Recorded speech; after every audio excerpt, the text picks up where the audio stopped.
extra time.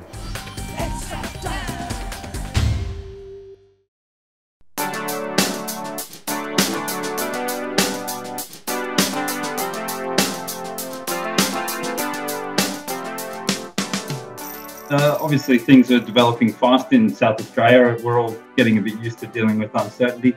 But from a cricket perspective, if there was to be a change in venues, would that have any impact on players? No, I don't think so. We're obviously played at all the grounds before and in all different orders. So, no, I don't think that would have any impact, to be honest. As you said, it's a pretty uncertain time, so we're adapting pretty quickly to whatever's being thrown in front of us, and yeah, I think all the guys are coping well with it. Bit of a hypothetical here, but if the first test did have to be moved, would the player's choice be to go to the Gabba? Yeah, it probably would be, to be fair. I think the longer we wait, the hotter it gets up there, so the Quicks would all be happy to get that game done through early December, and we obviously have a really good record there, and it's a great place to start.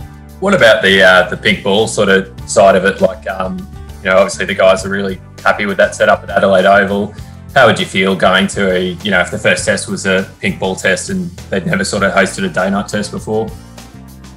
I think he's got obviously the wicket perfect at Adelaide for a pink ball test. I've never played one in Melbourne, but a few grounds around Australia I think are just too abrasive or too hard, such as the Gabba or Perth. I think those wickets are too hard for a pink ball. It goes quite soft after a certain amount of time.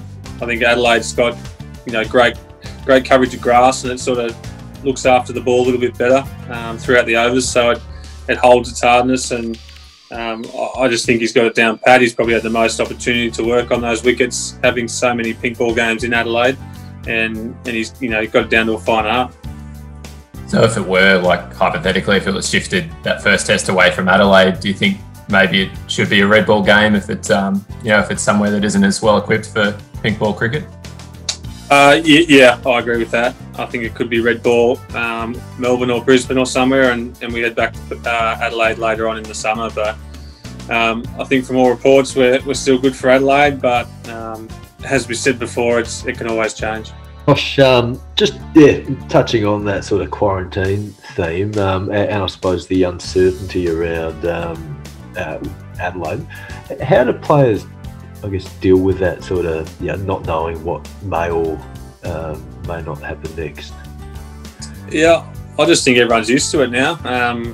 It probably sort of maybe troubled guys, going back a few months, but I think now, and the guys are just going week to week, and things change, daily, if not, weekly as well. So people aren't planning too far ahead, I don't think. They're just sort of taking it on the run, and CA have been fantastic with getting through the messages to not only us but our families and partners of what the summer will look like. And again, things change all the time, so it's just about preparing, of getting that in preparation of when we're going to see them, and I guess that breaks up the quarantine a lot, or the bubble. So things change all the time. I think everyone's used to it.